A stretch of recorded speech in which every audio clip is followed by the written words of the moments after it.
My wife and I, we were gone for about 7 weeks, and half of that time was spent in Hawaii, and I am sorry for that, sort of.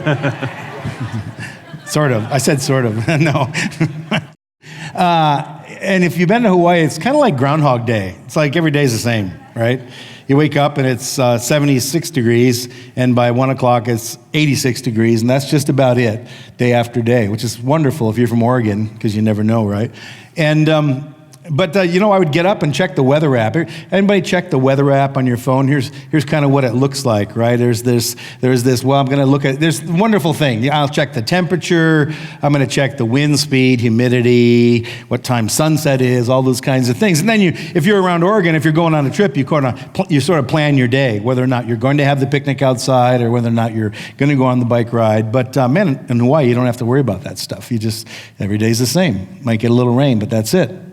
Imagine if you had like an emotional app, an emo app, right? And it was just there are apps out there, right? Yeah. I mean, there's an app for everything. So there's an app that'll track your mood, but it can't predict your mood like the weather app will say. I mean, we have weathermen who say they're scientists who look ahead, but there aren't people that have been able to look ahead in our life and say, hey, tomorrow, cloudy with a chance of depression. Yeah. Happy in the morning, grumpy by noon, right? Yeah. Yeah, so there are a lot of apps that you can plug in your information and say, I was feeling sad today. Then you can kind of look backwards and track, like, oh, every Monday I seem to be kind of depressed. And then by Friday, I'm better again. I have a sleep app on my phone. It tells me how I slept that night. Uh-huh. Sometimes I disagree. Like, I do not agree with that. You said I had a wonderful sleep. I am exhausted still. I'd like to stay in bed. But so this thing of anxiety is kind of what we want to talk about as we lead into this series. Here's a definition of anxiety, or I like the word angst because it's it's a very trendy word right now. It's used a lot, angst, right? And it says angst is fear, apprehension, worry, foreboding. It could be a lot of things, but I like the last part the best. A disquieted heart.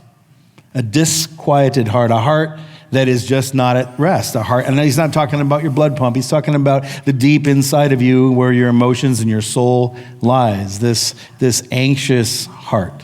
And there's a certain amount of, if you've been around us long enough, you've heard us talk about just an emotional IQ, to be in touch with your emotions, to know, like, I am feeling this way. When we first got married, my wife started asking me a question I'd never been asked before in my life. It is not a Treadwell question at all. She didn't say, what are you thinking? She said, how are you feeling? And I had no answer for that. I'd never thought about my feelings before. I'd say, hot? Hungry? And she said, no, like, you seem like something's going on inside of you. I'm like, no, there's nothing going on inside of me. Don't you love that, guys? You're just in your nothing box. Yeah. I'm good. So monitoring that is a worthwhile thing. I'm not promoting apps necessarily, but getting in touch with what's going on inside of your heart. So we're not naive. Anxiety is a part of life. And listen, we're not here to unpack. I know there is a wide spectrum of the causes of worry, anxiety, and things like that, this disquieted heart. I mean, some of it, and it's a big thing right now. It's a very big thing in our culture.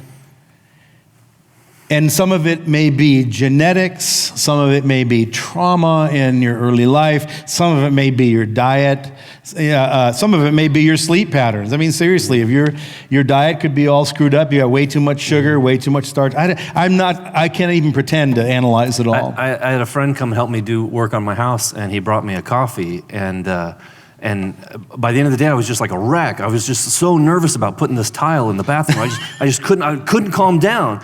And then finally, at the end of the day, I'm like, wait a minute, what was in that coffee? He just laughed, 6 shots. Like, what are you doing to me, dude? Like, that's not.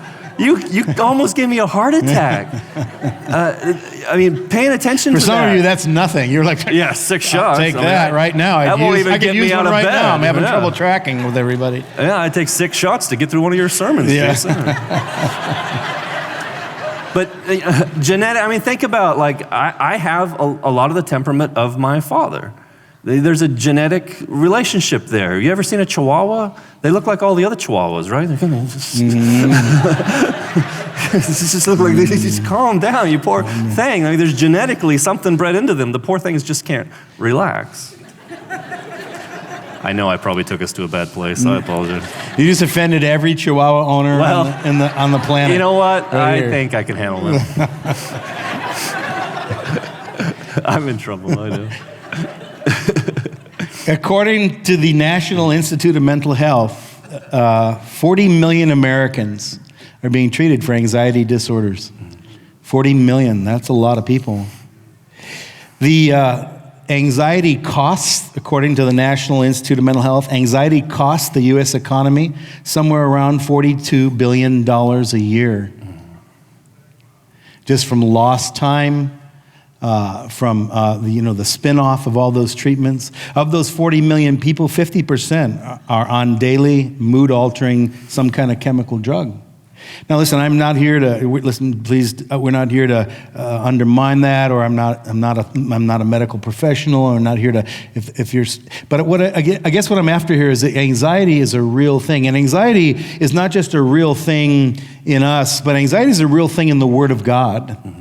The Bible is full of people who struggle with all the things that we had on the screen there just a minute ago, even really great men of God. So while I was gone, I was reading a book. The book is called The Art of Rest by Adam Mabry. Wonderful book, especially if you're in ministry. The Art of Rest, Adam Mabry. It's a book on worry. And the book is written by this guy, Adam. He's a pastor back on the East Coast, but he describes himself as totally type A, driven, just this personality that never stops, and everybody around him is always on eggshells.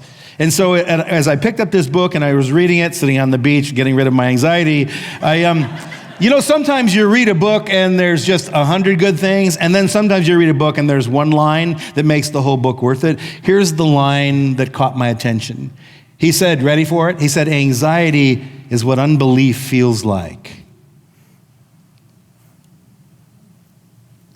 Think about it. Anxiety, let it sink in a minute. Anxiety is what unbelief feels like.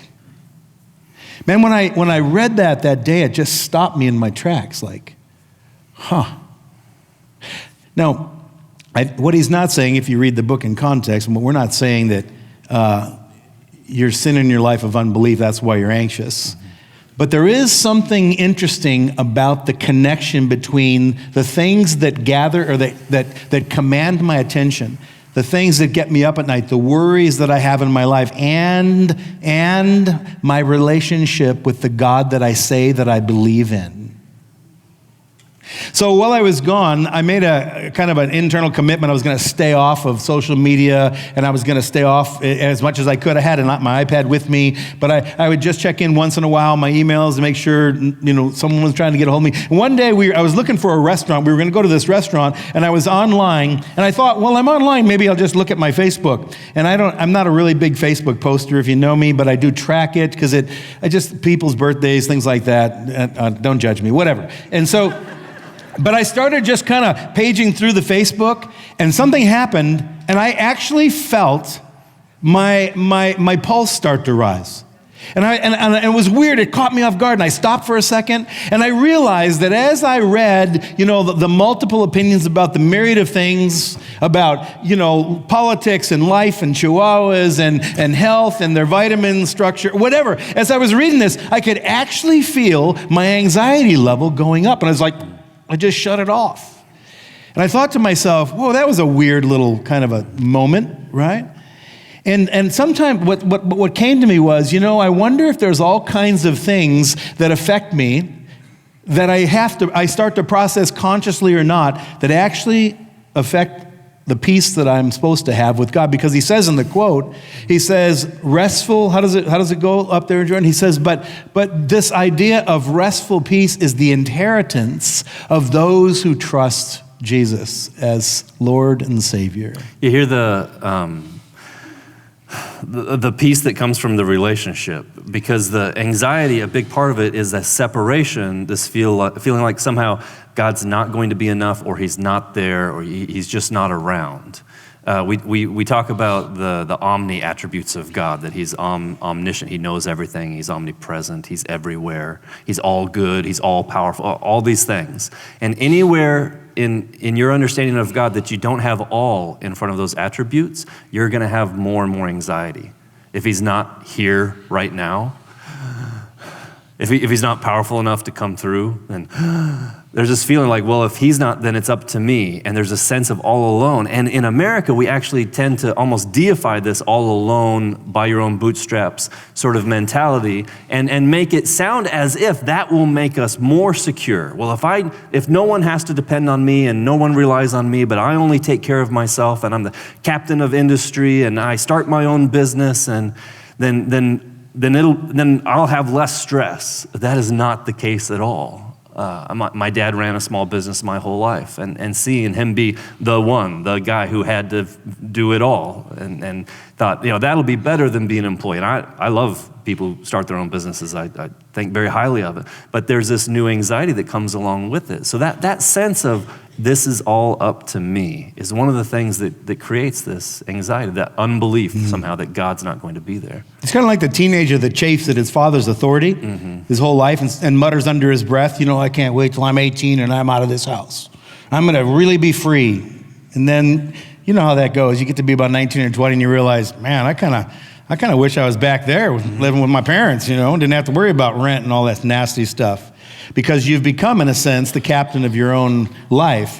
That's called adulthood, by the way. You've become this becoming this responsible adult. Listen to what Psalm 139 says. The writer of the psalm, among other things, he kind of gets to the end and he says this: "Search me, O God, and know my heart. Test me and know my anxious thoughts." And you hear this? He's saying, God, I'm going to open my life up. It's kind of like going to the doctor. He's going to Dr. God and says, God, would you just kind of do a checkup on me?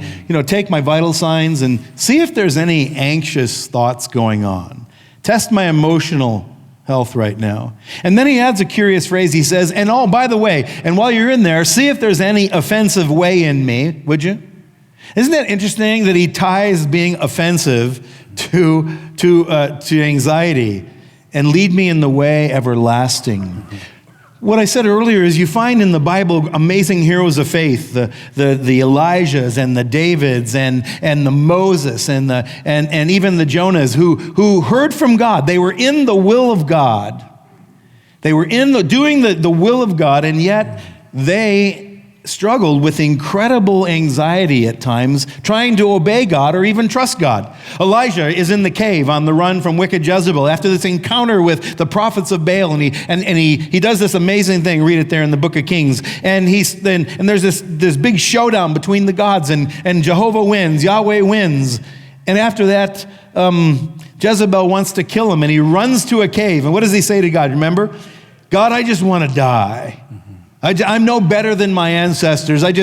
He's thinking about suicide. He's thinking about self-destruction. God, the man of God, Elijah, God's man, God's power, says, I just want to die. And so this thing I think it's bigger and more pervasive than we know. That idea that see if there's any offensive way in me, have you ever driven with someone and they're nervous about your driving? They're hitting that invisible brake on their side. I'm teaching Faith how to drive right now. And yeah, pray for me. I do pretty good. But when Trisha's in the car, she's like, Faith. You grab him, oh, honey. And Faith is like offended, like, Mom, I've got this. Like, well, she doesn't. She doesn't have this. She's brand new to this. She doesn't know what she's doing. She needs us to guide her. But if Mario Andretti is in the driver's seat and I'm still like, oh, wait, dude, you know what you're doing? Then it can be almost offensive to his ability to control the vehicle. And I think sometimes I forget, like, oh, either I'm in the driver's seat, and that's a different kind of anxiety. Or I say Jesus is in the driver's seat, but I keep trying to grab the wheel. I hear, no, slow down around this corner, or let's not go there. I don't like that idea. Or I'm trying to hit the brake in the thing that he's trying to do in my life. And it says something about our relationship with God. I don't struggle with chronic anxiety. I just have it occasionally throughout the day.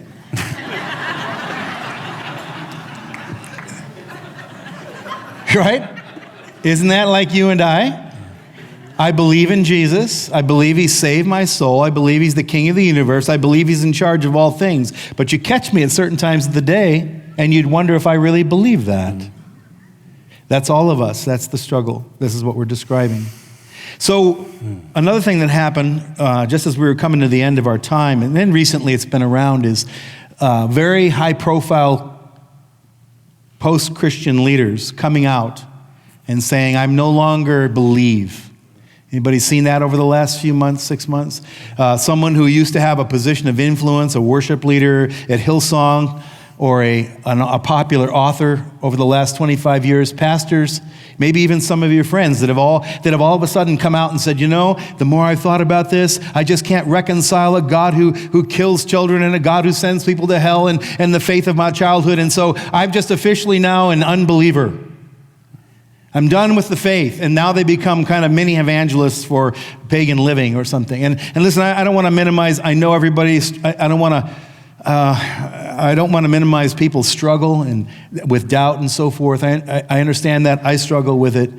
But I just think there's something bigger at hand here than we know. So in the book of Acts, we're going to look at a guy quickly here that who was the superstar in the faith. His name was the Apostle Paul. Paul had an encounter with God on the Emmaus Road. God knocked him off his horse. God blinded him. God gave him a vision. God healed him. So Paul starts off with this like a meteor, just racing through the world, preaching the gospel. And right around the middle of the book of Acts is the story of the birth of the church and Paul's part in that. He ends up writing most of the New Testament, which he didn't know at the time, but he did.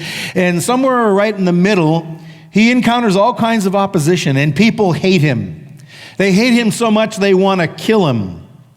Now, listen, the church, the Bible that we read, was written in a context of persecution and bloodshed, far worse than anything we would ever imagine today. The Jews were hated by Rome. The Christians were hated by the Jews. There was all kinds of persecution and people going to jail, people separated from their families. And in the midst of that, Paul is planting churches. And in Acts 17, he's in Athens. He's debating with people in the public square. Some love it, some hate it. But he's basically been on the run for his life. And in Acts 18, it says, after this, Paul left Athens and went to Corinth. There he met a Jew named Aquila, a native of Pontus, who had recently come from Italy, his wife Priscilla, because Claudius had ordered all the Jews to leave Rome. So there's the political persecution that's going on, the racism and the genocide you see of Rome just wanting to exterminate the Jews. And because he was a tent maker as they were, Paul stayed and worked with them, and every Sabbath he went and reasoned in the synagogue, trying to persuade both Jews and Greeks, believers in Yahweh and unbelievers and pagans. When Silas and Timothy came from Macedonia, Paul devoted himself exclusively to preaching, testifying to the Jews that Jesus was the Messiah. Totally radical, upside-down idea. The idea that this Jesus that was common, born of a virgin supposedly could be the Messiah, was just blasphemy to the Jews. And without revelation, they hated anybody who would proclaim that. But when they opposed Paul and became abusive, he shook out his clothes in protest and said to them, "Well, your blood be upon your own heads," which is kind of our vernacular would say, "Well, the heck with you then. I'm innocent of your blood. From now on, I'm going to go to the Gentiles, the unbelievers, the pagans." And then Paul left the synagogue and went next door to the house of Titus Justus, a worshiper of God, and Crispus, the synagogue leader, and his entire household were believed in the Lord, and many of the Corinthians. He's in Corinth. Corinth is the Portland of its day. Corinth is a progressive international crossroads of commerce and culture and religion. And Paul is in this place. And many heard and believed and were baptized. Imagine the emotional roller coaster of Paul's life right here. One minute he's up, one minute he's down, one minute people love him, they're getting saved and baptized. In the next minute, I kind of experience this sometimes as a pastor. Sometimes I feel like people are getting it. And sometimes I feel like, do you get it? Do we get it? What are we doing here, right? And mine is minimal compared to the people that didn't get it want to kill you. At least we haven't had death threats lately, I don't think, right? And so the people who didn't get it want to kill them.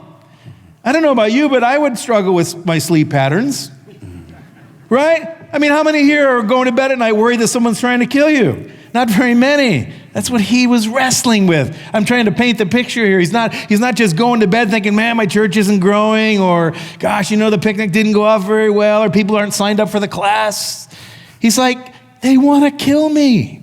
If Paul, like us, is prone to let his peace be tied to circumstances, then roller coaster is a good example of what must have been going on inside of his life. Because he had these crazy highs and crazy lows, and most of us, our peace is completely tied to that. If things went well at work, I feel good.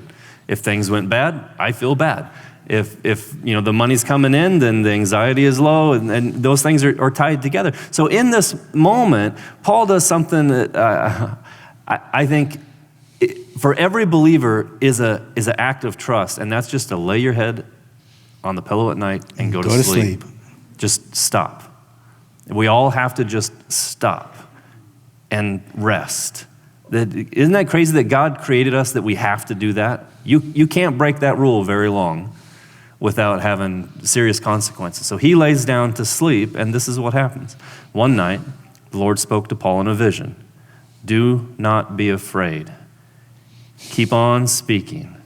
Do not be silent, for I am with you, and no one's going to attack and harm you, because I have many people in this city. I would say, this is like a little personal window into my life, but the clearest time of the day for me to hear God is as I hear God. I know everybody hears God differently, but if I'm wrestling with something, if I'm asking God about direction, if I'm praying about something, the first 5 minutes when I wake up. It's crazy. Listen, if the first thing you do when you wake up is check the news feed or go to your Facebook or your social media page, I'm telling you, you're just draining it all. You're rowing a boat with a hole drilled right in the middle of it, because those things will captivate you. They will demand your attention. Because what they do is that kind of stuff produces feelings inevitably in us. So listen to what Paul said. We're going to break it down quickly here. Or God said to Paul 4 things. Remember, if you read them, God just said to Paul, first of all, do not be afraid. We're going to start there. I don't know. I couldn't get your attention during the day, Paul, but I've got you first thing in that. Yeah, I got you about 3 o'clock in the morning. You're sound asleep. Paul, do not be afraid. Fear is fear sells. Fear is a salesman. If you've ever talked to people selling security or insurance, man, they're selling fear. Again, if you do that, I get it. We have security systems and I have insurance, but we all know that I don't want to be caught without those things. And so statistics are shared and things are talked about of the loss you could suffer without. And so, oh my gosh, yeah, sign me up, right? So fear plays on our emotions. It plays on our feelings. Dallas Willard's got this great quote. He says, feelings live on the front row of our lives like unruly children clamoring for our attention. Listen to me. That's the thing in our culture today, right? If you're not afraid, you're not paying attention. You seen the bumper sticker? Mm-hmm. So what does that mean? Because I know when I'm afraid, someone just telling me don't be afraid is not terribly helpful, right? If you're really afraid and someone just walks up and goes, stop being afraid. Like, oh, thanks, I didn't think about that. I should just stop. Oh, yeah, you're right. That is an invalid emotion. You're really helpful. No, the only way it works for someone to walk up and say don't be afraid is if they're willing to enter into the problem with you. If they have some piece of information that you don't have, and when they say, don't be afraid, I know the check is in the mail, or I know this, then that helps. Or they say, hey, I know you're facing bankruptcy, but you can come live with me, or I've got the money to help you out. Then you say, don't be afraid, and you're like, okay, now I'm not afraid, because you've come with an actual solution. So when the great I am says, don't be afraid, it's not saying, hey, that's an invalid emotion. It's a reminder to believe who I am. He's really saying believe. And that changes everything for me, because that's not just a rebuke, that is an encouragement. It's a I'm here. Last couple weeks ago, Lynn and I were up visiting our son who plays on a worship team up at a church in Portland, and it was the weekend of all the confrontation 2 weeks ago. Remember that? And being in the city that weekend, it was palatable, the fear of what's going to happen. Are the anarchists going to come and burn the place down? People were canceling events. The city canceled events. People were staying away from the downtown, staying off mass transit. All over, the conversation everywhere was, what's going to happen? What's going to happen? What's going to happen? You could feel it in the atmosphere. And it was so cool. We came into our son's church and worship began to start. And I actually could just feel the peace of God in that place. As a few hundred people, just like we are here this morning, all began to make a confession. Yeah. Fear is an unruly child on the front row clamoring for my attention. But God, you know what? I give you my attention right now. I give you my attention. I'm not saying I don't struggle. I'm just saying I'm going to put it in the back seat right now. So maybe for some of us, it's getting that stuff off the front row of our lives. Getting social media out of your life. What's it going to cost you? If it's worth the peace of God, it's worth every minute of it. And then he says, Paul, do not quit. Paul, do not quit. I don't know about you, but over the course of my career, I've seen that the majority are usually wrong. I'm amazed at the number of people that going around today who are saying, listen, I quit. I quit on the church. I quit on God. I just can't trust this God anymore. And I can't understand how we don't make the connection with, okay, well, let me know how this works out, because now it's all you. I mean, there's this kind of a groundswell movement today, like, hey, everybody, no one believes that stuff anymore. You don't believe the Bible stuff anymore, do you? As if intellectually we've come to this place where we've proven it wrong, which is kind of the attitude you hear. But man, we are so slow to forget. Man, people who believe, I can't wrap my mind people who believe around. I believe in the potential goodness of men. But I don't believe in just the innate goodness of men, because I can't just deny the last 100 years of history. Listen, the people who invented the gas chambers of the 1940s were the most progressive, intellectual, advanced society in the modern world. It wasn't some pagan heathens from some island somewhere. It was progressive, intellectual, smart people, advanced in literature and science and religion. They're the ones who came up with the idea to exterminate a whole race or more. So this idea of the intellect of man is going to just save us all, right? And Paul, here's this word of God, Paul, don't quit. A wise old missionary told me years ago, he said, Bruce, the devil knows he's defeated, but he hopes you quit first. We know something. Of course the world is crazy. Of course there's struggle. Of course there are things in the Old Testament. The Old Testament was a brutal time. People look at the Old Testament and say, I just can't believe in a God who participated in such bloodshed. Have you read the news this morning? I mean, have you read the news this morning? I mean, like, as if we've advanced beyond bloodshed? Come on, the most advanced nation in the world has the highest rate of mass killings and school shootings in the entire world. That idea of quitting on God, that somehow, I think maybe more than ever, this generation, the younger generation, is getting attacked in this area. And I think some of your elders, guys, we worked hard on an apologetic that said the Bible is real, the Bible is real. And the enemy, through the culture, is instead saying to you, God's not good, God's not good. And so we're better at defending the truth of the Bible or the accuracy of Scripture than we are at really speaking to the character of God. And we run into young people all the time who have made this decision. I'm going to listen to what the culture says about the character of God, and I won't serve that God that they're describing. Well, why would I listen to someone else's testimony about my wife? I'm in a relationship with her. I've committed to her. I know her better than anybody else. And to go outside and to try to ask, well, they're saying this about you, instead of to stay in the relationship and talk to my wife, do you hear what I'm saying? Like, why would I listen to someone else's testimony about my God and who he is? Or would it be a much better to press into the presence of my God and have that conversation with him? And those are real valid questions. I'm not dismissing the questions about the Old Testament or the character of God or how what bloodshed looks like in Scripture or war, and maybe how Christianity is manifesting right now in our culture, whether that's the healthiest form of Christianity. But I'm telling you, to listen to others instead of pressing into the presence of God and listening to the Holy Spirit is a huge mistake. And really, it's hearing the voice of the enemy saying, did God really say? Oh, you know why he said that? Because he's not good. He doesn't want good things for you. That's why he said that. That's always been the lie of the enemy. God is not good. And when we believe it, we step into the enemy's ways. I ran into a young man a couple weeks ago in a public place, in a garden shop or something like that. And I've known this young man his whole life. Raised by godly parents, committed parents in ministry.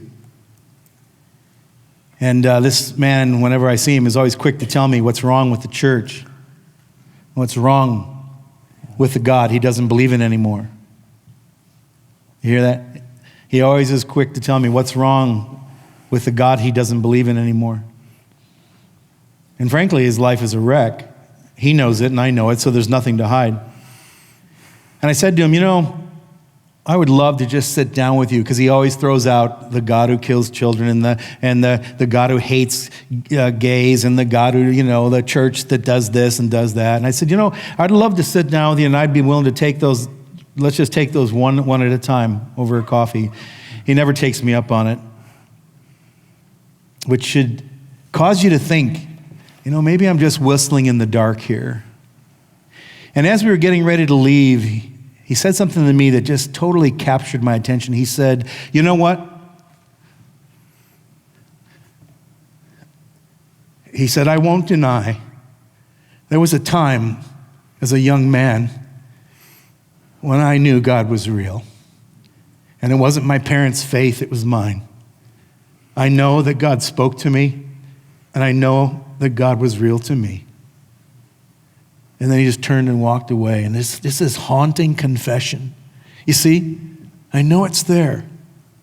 But something, I bought into something that has stolen my faith and caused me to quit. And then God says to Paul, he said, I am with you and no one is going to harm you. Notice he said, don't miss the language, Paul, I am the God of Abraham and Isaac and Jacob. I am with you, and no one is going to harm you. Paul, you are in my hands. Your life is in my hands. Now, was Paul harmed? Yeah, he was shipwrecked. He was beaten. He was stoned. He was put in jail several times. And so, how do you reconcile that, But God is speaking to Paul about this security that goes just beyond personal suffering. I think he's speaking to the eternal soul of Paul that says, Paul, at the end of the day, I am the one who holds your life. Paul, you need to hear those words. Let them echo. I am. Paul, look back over my history with my people. Paul, I am. Like Jason was saying, the God who will never fail. I am the God who does not forget. I am the God of justice. I am the God of grace. Paul, it's me speaking. You're not alone. Psalm 94, who will rise up for me against the wicked, the psalmist wrote. Who will take a stand for me against the evildoers? You hear his heart? Where are you, God? And unless the Lord had given me help, I would have dwelt in the silence of death. When I said I'm slipping, I'm backsliding away, your unfailing love, Lord, supported me. And when anxiety was great within me, your consolation brought me joy. I really think this might be the key, the whole issue. This idea that the God that we reject is a God of our own imagination, oftentimes. We need a greater revelation of God's value, and we need a clear revelation of who God really is. Because it seems to me that godly men and women who really understand who God is seem to. It's not, again, we look at Scripture, see plenty of men and women of God with anxiety, fear, and doubt. But they seem to always have this touchstone to come back to, this foundation to come back to. Because they know if I reject God, if I push this away, then someone has to be in charge. Someone has to be in control. And if there is no one over me, then that lands on me. And now I am God. And that was the temptation. Again, in the garden, you could be like God. And that sounds good until it's all up to you. And there is no more anxious, fearful feeling in the world than believing that it is all up to you. And the weight of being God was never meant to rest on human shoulders, and it crushes us. Humanism is the deification of man. That all of creation exists to glorify man and to make man happy. And that may sound like a great way to live, like, oh, that sounds a little enticing. Try it on for size. It will crush you. In the beginning, it feels powerful. Absolutely. It feels freeing. I am finally free of the shackles of... I think what happened to the first two people that agreed to that idea. Oh, okay, that's a great idea. I would love to become like God. As soon as they believed that lie, where did they go? Fear and shame entered their life, and they had to run and hide in the bushes. Right? As soon as they took that deal, they immediately saw something about themselves that they did not know before, and then they had to run and hide into the bushes and run from the presence of God. And that's where I see our culture today, running from the presence of God. And the last thing he tells Paul, we'll finish here, is he says, Paul, I could so relate to this, because sometimes you just feel like, I'm the only one who really has the pure faith anymore. I'm the only one really committed to this. And Paul says, or God says to Paul, I have a lot of people in this city. I have a lot of people in this city. You have no idea. I don't know about you, but I can't see into the soul of a man or a woman. I have no idea. I have many people in this city, Paul. And he said, and listen, now, those people may move around, and it may give the illusion that we're dwindling. But listen, there was a study that came out just over the last 18 months about Christianity in the world Christian movement. And what they found is basically the epicenter of Christianity has moved south of the equator. That, newsflash, the Western world, the United States and Western Europe, are no longer the Christian center of the universe, and we're living in a post-Christian culture. We should get used to that if that's true. Barring a revival, we could be living in an increasingly post-Christian or even non-Christian culture where we are the minority. But that doesn't mean we're the minority. The U.S. is not the center of the universe. I'm sorry if that's offensive to you, but we are not the center of the universe. God's not up there going, oh my gosh, I hope this Christian nation doesn't fail, because then the whole thing's in trouble. Listen. I have this giant ponderosa pine, and it's in the front of my house on the street, and it's right outside. I have a home office, and outside I can watch. I have a little bird feeder, and there's dozens and dozens of songbirds that show up in the spring and the summer, and they hang out in the branches all over that thing. And it's cool. I can just watch them all different colors, and they're just chirping all morning long.